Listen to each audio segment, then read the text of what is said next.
வணக்கம் சார். வணக்கம். பிரதீப் ரங்கநாதன் நடிப்பில் விக்னேஷ் சிவன் நடித்த லைக் படம் பார்த்துட்டு வந்திருக்கீங்க. படமா முதல்ல எப்படி சார் இருக்கு? ஒரு புது முயற்சி பண்ணியிருக்கார் விக்னேஷ் சிவன். நம்ம அப்படி தான் சொல்ல முடியும். பிரதீப் அவருடைய முந்தைய 3 படங்கள் ஹேட்ரிக் வெற்றி, 100 கோடிக்கு மேலே கலெக்ஷன் அளிச்சு. பட் இது அந்தளவுக்கு போய் ரீச் ஆகுமாங்கிறது எனக்கு தெரியல. ஏன்னா கதைக்களம் ஒரு மாதிரி இருக்குது படம். பட் அவருடைய முயற்சிக்கு பாராட்டலாம். யார்? டைரக்டர் விக்னேஷ் சிவனுக்கு. இதை தயாரித்த நயன்தாரா ஒரு வகையில் பாராட்டலாம். இதுக்கு சப்போர்ட் பண்ண இந்த லலித் குமார் அவர்களை பாராட்டலாம் கண்டிப்பாக. அனிருத்து மிகப்பெரிய பேக் போனாக இருக்காருங்க படத்துக்கு, மிகப்பெரிய ப்ளஸ். சாங்ஸும் சரி, ஆர்ஆரும் சரி, மனுஷன் விளையாடி இருக்காரு. ஸோ கேமராமேன் ரவிவர்மன் பண்ணியிருக்காரு சார். ரொம்ப அருமையான ஒர்க். பொன்னியின் செல்வன் எந்த அளவுக்கு நமக்கு அப்படி கண்ணு முன்னாடி காமிச்சாரோ, பாஸ்காருடைய கமிட்டியில் கூட ஜூரியாக இருக்கதான் ஒரு தகவல் வருது. அவர் பிரமாதமாக பண்ணியிருக்காரு. 2040 சென்னையில் நடக்கிற ஒரு விஷயத்தை களமாக எடுத்திருக்காங்க. ஒரு லவ் தான். இந்த லவ்வுக்குள்ளே இப்போ நிறைய விஷயங்கள் ஆப் எல்லாத்துக்குமே இருக்குது. எதை தொட்டால் மொபைல் ஆப் இருக்குது, இது அது இதுன்னு இருக்குது. அதோடு சேர்த்து இது புது விஷயமாக இதுக்குள்ளே ஒரு ஆப் ஒன்று இன்ட்ரடியூஸ் பண்ணுறாங்க. அது வில்லன் எஸ்.ஜே. சூர்யா பண்ணுறாரு. சொல்ல முடியாதுங்க, ஃபியூச்சரில் வந்தாலும் வரலாங்க இது. ஏன்னா என்னென்னமோ வருது. நம்ம எதையுமே ஏன்னு ஒன்று வருதுன்னு நம்ம பார்த்தோமா? இல்லை, நினைச்சே பார்க்க முடியாது, வந்தாச்சு. அதனால் இந்த ஆப்பும் அந்த எல்ஐகே லவ் இன்சூரன்ஸ் கம்பெனி அப்படிங்கிற ஒரு இதை ஆரம்பிச்சுட்டு சொல்லியிருக்காங்க. புது விஷயம், புது களம். பட் ஆனால் ஏற்கனவே நம்ம பரிச்சயமானது தான். இந்த இன்ஸ்டாகிராம்லேருந்து நிறையா, ட்விட்டர்லேருந்து நிறையா விஷயங்கள் நமக்கு தெரிந்த ஒரு ஆப்பு. இது லவ்வுக்கு ஒரு ஆப். அவங்கள கனெக்ஷன் பண்ணுறது, ஃபீல் பண்ணுறது, அவங்களுடைய அஃபெக்ஷன் எந்த அளவுக்கு இருக்குது அப்படிங்கிற மாதிரியான ஒரு கற்பனை தான் இது. பட் கற்பனைனா கூட இன்றைக்கி இருக்கிற இளைஞர்கள் எல்லாமே இந்த ஆப்புக்குள்ளேயும் மொபைலுக்குள்ளேயுமே லாக் ஆகிருக்காங்க. ஸோ உலகமே அப்படி தான் இருக்குது. இல்லைன்னா செத்து போயிடுவாங்கன்றது மாதிரி தான் இருக்காங்க. படத்துலேயே ஒரு சீன் வச்சுருக்காங்க, மொபைல்னா செத்து போயிடுவேன் அப்படின்ற சீமானுடைய பொண்ணு பேசுகிற டைலாக் வச்சுருக்காங்க. அடுத்த சீனே செத்து போயிடுது அது. ஓகே, பட் இப்படி ஒரு விஷயத்தை தொட்டிருக்காரு.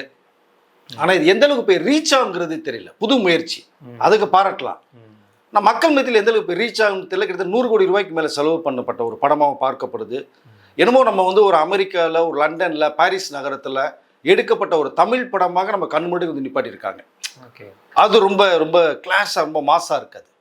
ரொம்ப ஒரு ப்ளூ டோனில் ஒரு மாதிரி அருமையாக பண்ணியிருக்காங்க. சூப்பராக இருக்குது. மியூசிக் அனிருத் விளையாடி இருக்கார். அங்கங்கே சின்ன சின்ன டைலாக்லாம் கொஞ்சம் நல்லா இருக்குது.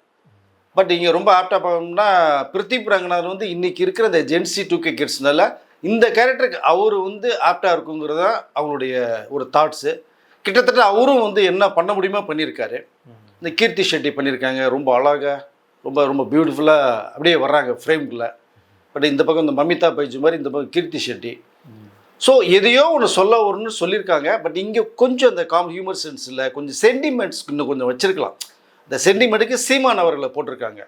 சீமான் அவர் அந்த 2-3 சீன்லாம் நல்லா தான் இருக்குது. படத்தில் ஒரு 10 சீன் வர்றான்னு வச்சுங்களேன், ஒரு 4-5 சீன் கொஞ்சம் நல்லா தான் இருக்குது, நல்லா தான் பண்ணியிருக்காரு. ஒன்று மாற்றுக்கிறது. ஒரு அப்பா கேரக்டரில் ஒரு பொறுமையாக அவர் இந்த மொபைல் உலகமே வேணாண்டா, அப்படி ஆர்கானிக்கில் நம்ம இருந்துட்டு போகணுங்கிற அளவுக்கு தான் ஒரு கேரக்டரை வச்சுருக்காங்க. அதுவும் சிறப்பாக தான் இருக்குது. பட் ஆனால் திடீர்னு ஒரு மாதிரி போகிறதுனால கன்ஃபியூஸ் ஆகுது நமக்கு. எதையாவது ஒரு ட்ராக் எடுத்து நீங்கள் கொண்டு போயிருந்தீங்கன்னா சிறப்பாக இருந்திருக்கும். பட் அந்த ஒரு ட்ராக் ஏதோ ஒட்ட வச்சது மாதிரி இருக்குது. ஓகே, அங்கே சென்டிமெண்ட்ஸ் பெருசாக ஒர்க் அவுட் ஆகலை அப்படிங்கிறது தான் நம்முடைய பார்வை தெரியுது. மொத்தத்தில் ஒரு புது முயற்சி தான். திரும்ப சொல்லணும்னா பெரிய அளவில் இல்லை எல்லைக்கு. Sir S J. சூர்யா எப்படி சார் நடிச்சிருக்காரு? அவர் சொல்லவே வேணாங்க. அவர் குட்டி நடிகவேல்னே சொல்லலாம் நம்ம. ஆனால் என்னென்னா ரொம்ப எதிர்பார்ப்புகள் அதிகமாக இருந்துச்சு. இதற்கு முந்தைய படங்கள்லாம் கம்பேர் பண்ணும்போது இது கொஞ்சம் சுமாராக தான் பண்ணியிருக்க மாதிரி தான் எனக்கு தெரியுது. ஆனால் ஒரு சீனில் அவருடைய பாட்டை போட்டு ஒரு டான்ஸ் ஒன்று ஆடுவார் பாருங்க, தியேட்டரே பறக்குது, விசில் சவுண்டு, கைத்தட்டும் அவருடைய டான்ஸுக்கு. ஒட்டுமொத்தமாக 2 மணி நேரம் ஒரு 30 நிமிஷம் போகிற படம் எங்கேயுமே பெருசாக ஆடியன்ஸு சிரிக்கலை, கைத்தட்டலை. ஆனால் அந்த எஸ்.ஜே. சூர்யா அவருடைய பாட்டுக்கு டான்ஸ் ஆடுற அந்த சீனு தியேட்டரே அதிருது. அப்போ தான் கொஞ்சம் சிரிப்பு கேட்குது, கைத்தட்டல் கேட்குது, ரிலாக்ஸாக. பட் அவர் அதாவது கொடுத்த கேரக்டர் என்னமோ அதுக்கு மீறி பண்ண முடியாது நீங்கள். பட் அந்த ஆப்போடைய ஓனராக வர்றாரு. ஸோ எல்ஐகே. பட் அவர் பேசுகிற டைலாக்கு அதெல்லாம் ரொம்ப நல்ல அந்த ஒரு நல்ல ரிச் லுக்கில் ஒரு கோட்டீஸ்வரன் எப்படி இருப்பான் அப்படிங்கிற மாதிரி என்ன பண்ணியிருக்காரு. பட்டு அது அவ்வளோதான். நீங்கள் ரொம்ப பெருசாக எதிர்பார்க்க முடியல விஜய் சூர்யா கிட்ட. ஒரு முழுக்க முழுக்க இந்த ஒரு படம் ஒரு 2K கிட்டுக்கான படமா இருக்கா சார்? இருக்குன்னு அவர்களுக்கே பெருசாக பிடிக்கலைங்கிற மாதிரி தான் வருது. ஏன்னா அவர்கள் வந்து பாதிப்புக்குறக்கிற மாதிரியான ஒரு கதைக்களம் இருக்கு. கதைக்களம் அது. இப்போ அதை எப்படி விரும்புவாங்கன்னு தெரியல. அதை பட் இன்னைக்கு மொபைல் இல்லாமல் இல்லை, எல்லா பேரும் மொபைல் வச்சுருக்காங்க, பல விதமான ஆப்புகளை யூஸ் பண்ணுறாங்க, செய்கிறாங்க. பட் இதுக்குள்ளே அவங்க உள்ளே போவாங்களா அப்படிங்கிறது இல்லை. ஏன்னா நீங்கள் கற்பனைக்கு மீறின ஒரு விஷயத்தை நீங்கள் சொல்ல வர்றீங்க. அது சில பேர் அக்செப்ட் பண்ணி, சில பேர் அக்செப்ட் பண்ண முடியாது. நீங்கள் ஒரு லவ்வை எடுத்துக்கிட்டு நீங்கள் 2040 ஒரு லவ் எப்படி இருக்கும் அப்படிங்கிறத எடுத்து கொண்டு போயிருந்தீங்கன்னா அந்த களம் நல்லா இருந்திருக்கும் உண்மையிலேயே. பட் அது இல்லை. ஆனால் ஃப்ரேமில் பார்த்தீங்கன்னா அங்கங்கே ட்ரோன் நிறைய பறந்துக்கிட்டே இருக்குது. 2040 அந்த மெட்ரோ ட்ரெயின், அது செட்டு அப்படிங்கும் போல அந்த ஒரு லைவாக சொல்கிற விஷயங்கள், அந்த tone, blue colour tone, sky டோனில் உள்ளது, அதெல்லாம் கொஞ்சம் நல்லா பிரமிப்பாக இருக்குது. பட் ஒரு இங்கிலீஷ் படம் பார்த்த எஃபெக்டில் ஒரு தமிழ் படத்தை பார்த்து வரோம் நம்ம மேட்ரு. படம் டெக்னிக்கலாக எப்படி சார் இருக்குது? இல்லை, அங்கே அதாவது விஎஃப்எக்ஸ் ஒர்க்கெலாம் நிறைய எஃபெக்ட் போட்டிருக்காங்க. அதெல்லாம் குறை. அதுக்கு தான் உங்களுக்கு பட்ஜெட் எகிரிச்சு உங்களுக்கு காரணமே. மற்றபடி பார்த்தீங்கன்னா ஆக்டர்ஸ் ரெமினேஷன்லாம் கம்மி தான், பெரிய அளவில் கிடையாது. பட் அந்த இதை கொண்டு வர விஎஃப்எக்ஸில் கொண்டு வர்றதுக்கு சிஜி ஒர்க்கில் நிறையா பண்ணியிருக்காங்க. படமே அதுதான் உங்களுக்கு. ஏன்னா அந்த கதைக்களம் அப்படி இல்லையா? நீங்கள் 2040 நடக்க போகிற விஷயத்தை நீங்கள் சொல்ல வர்றீங்க. அப்படி அந்த டோன் எப்படி இருக்குன்னு சொல்ல வரணும். அதுவும் வந்து எனக்கு தெரிஞ்ச வரைக்குமே ஒரு பெரிய அளவில் முழுமையாக இல்லை. ஏதோ சொல்ல முயற்சி பண்ணியிருக்காங்க. பட் இன்னும் நீங்கள் வேறு மாதிரி எடுத்து கொண்டு போயிருந்தால் சிறப்பாக இருந்திருக்குன்னு தான் நான் நினைக்கிறேன். சார், படத்தில் விக்னேஷ் சிவனோட டைரக்ஷன், அந்த ரைட்டிங் ப்ராசஸ் இதெல்லாம் எப்படி இருந்தது? இல்லை, அவர்கிட்ட இன்னும் கொஞ்சம் எதிர்பார்க்கலாம் சார். நல்ல மேக்கிங், நல்ல டைரக்டர், நல்ல ஸ்கிரிப்ட் ரைட்டு தான். பட் இன்னும் கொஞ்சம் எதிர்பார்த்தோம் நம்ம.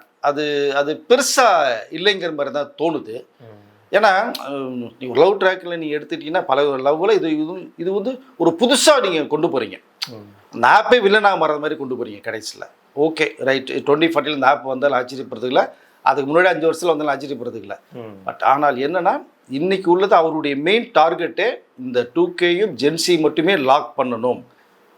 அவர் எல்லார்ட்டையும் மொபைல் வச்சு அந்த லவ் ட்ராக்கில் போய் ட்ராவல் பண்ணிகிட்டு இருக்காங்க. அவரை பல்ஸை மட்டும் தொட்டா போதுங்கிறது மாதிரி தான் எடுக்கப்பட்டிருக்க ஒரு படம் இது. பட் இன்னும் நிறைய எதிர்பார்த்தோம் விக்னேஷ் சிவன்ட்ட, அது கொஞ்சம் குறைவாக இருக்குது. இன்னொன்று, இந்த படத்தில் வர ஒரு சாங் வந்து அக்கோங்கிறதுல அது படமாக ஆக்கப்பட்டோம், அதில் வந்து அனிருத் நடிக்க போகிறாருங்கிறதெல்லாம் வந்து ஒரு 10 வருஷத்துக்கு முன்னாடியே சொல்லிக்கிட்டு இருந்தாங்க. ஸோ அந்த கதையை இவ்வளோ லேட்டாக எடுத்து இவ்வளோ லேட்டாக ரிலீஸ் பண்ணனால இன்னைக்கு உள்ள ஆடியன்ஸ்னால அந்த கதையை கனெக்ட் பண்ண முடியல. இல்லை, அதுதான் இந்த படம் ஒரு 5 வருஷத்துக்கு முன்னாடி வந்திருந்தா கொஞ்சம் சிறப்பாக இருந்திருக்கும் தான் நான் நினைக்கிறேன். பட் இப்போ ஒன்றும் பெரிய டூரேஷன் இல்லை, இப்போ கரெக்ட் டைம் தான். ஆனால் இது வந்து என்னன்னா எப்போ வரும். போன வருடமே 3 முறை ரிலீஸ் ஆகும் டேட் கொடுக்கப்பட்ட படம். அப்போ நீங்கள் எப்போவுமே ஒரு படம் நீங்கள் வந்து ரிலீஸ் கொடுத்தீங்கன்னா ஒரு தடவை மிஸ் ஆகலாம், 2வது ரிலீஸ் பண்ணிட்டு போயிடணும். பட் அதை நீங்கள் தவற விடும்போது அந்த படத்தினுடைய ஹைப் குறையும் உங்களுக்கு. இன்றைக்கி கூட பார்த்தீங்கன்னா படத்தில் வந்து பெரிய ரெஸ்பான்ஸ் ஆடியன்ஸ் ஒன்றுமே அந்த 2Kயும் ஜென்சிக்கிட்டும் வந்திருக்காங்க தவிர அவங்களுடைய இந்த ஆரவாரம், விசில், சவுண்ட் இது எதுவுமே பார்க்க முடியல. ஆனால் யங்ஸ்டர்ஸ் எல்லாம் வந்திருந்தாங்க, பசங்க நிறைய பேர் வந்திருந்தாங்க. ஆனால் சைலண்டாக பின் ட்ராப் சவுண்டு உட்காந்தா எந்திரிச்சாங்க, படம் முடிச்சுட்டு போயிட்டாங்க. பட் இங்கே அனிருத் வந்து ஒரு வாய்ஸ் ஓவர் கொடுத்துருக்காரு ரோபோட்டிக்கு. அதுக்கு வாய்ஸ் அவர் தான் கொடுத்துருக்காரு. அது அங்கங்கே ஒரு வாய்ஸ் தனியாக தெரியுது. ஒரு 2 சாங் வந்து பின்னிருக்காரு. அது வந்து அது அவருக்கே உள்ள ஒரு விஷயம். பட் அவரே வந்து பாடியிருக்கார் வேறு. அதை ஸோ அனிருத் ஒர்க்கு நல்லா இருக்குது, கேமராமேன் ரவிமுருகன் ஒர்க்கு நல்லா இருக்குது. ஃபைட் மாஸ் கூட பீட்டர் ரெயின் போட்டிருக்காங்க, பெரிய அளவில் இல்லை. அது சொல்லிக்கிறது மாதிரி இல்லை. அதை ஓகே, நீங்கள் வந்து எஜ்ஜே சூர்யா வச்சுக்கிட்டு இங்கே பிரதீபன் அந்த ஒல்லிக்குச்சி மாதிரி இருக்கார். எப்படி தனுஷ் சுல்லான் படத்தில் வந்து 40 பேர் அடித்ததுக்கு அது மீம்ஸ் பண்ணி வந்து காமெடி எடுத்ததோ அந்த மாதிரி ஆயிடக்கூடாதுன்னு சொல்லிட்டு அவர் மாதிரி ஸ்டண்ட் காட்சிகள் பண்ணி பெரிய அளவில் கிடையாது அது. But okay, overall one time பார்க்குறது மாதிரி தான் பண்ணியிருக்காரு விக்னேஷ். ஓகே சார், படத்தோட பட்ஜெட் பெருசுங்கிற பொழுது முந்தைய படங்கள் பிரதீப் ரங்கநாதன படங்கள் எல்லாமே 100 கோடிக்கு மேலே கலெக்ஷன் பண்ணியிருக்குங்கிற பொழுது இந்த படத்தோட கலெக்ஷன்ஸ்லாம் எப்படி சார்? அதுதான் சொல்ல முடியாது சார். முன்னே ரொம்ப கம்மி பட்ஜெட்டில் எடுக்கப்பட்டு 100 கோடியை தாண்டிச்சு. இது 100 கோடியில் தயாரிப்பட்ட படம் இது. அது அட்லீஸ்ட் ஒரு 150-200 கோடியாக தொடரணும் இது. ஆனால் என்னமோ அதற்குள்ள வாய்ப்புகள் குறைவு மாதிரி தான் தெரியுது. ஸோ பிரதீபோட முந்தைய படம் லவ் டுடேயோ, டியூடோ அண்டு ட்ராகனோ நீங்கள் பார்த்த அதுக்குள்ளே ஒரு மெசேஜ் எது ஒன்று சொல்லியிருந்தாங்க. பட் அது இதில் இல்லை. இதே மொபைலில் தான் லவ் டுடேல ஹீரோ பண்ணும்போது ஃபஸ்ட்டு இதுதான் தொட்டார். அது உங்களுக்கு எப்படி இருந்தது? அப்பா அம்மா சென்டிமெண்ட் இருந்தது, ஃபேமிலி டச் இருந்தது. மொபைல் ஒருத்தர் மாற்றிக்கிட்டாங்கன்னா என்னென்ன வந்து நடக்கும் அப்படி அந்த கண்டென்ட் எடுத்தார் உங்களுக்கு. அது ரொம்ப அருமையாக இருந்தது, சூப்பர் டூப்பர் ஹிட்டு. பட் இதை கொஞ்சம் வேற மாதிரி எடுத்துக்கிறார் விக்னேஷ் சார். அதனால் ஒரு 100 கோடி அடிக்குமாங்கிறது மிகப்பெரிய ஒரு கேள்விக்குறி தான். ஓகே சார், நிறைய தகவலை பயந்துக்கிட்டீங்க, ரொம்ப நன்றி சார். நன்றி.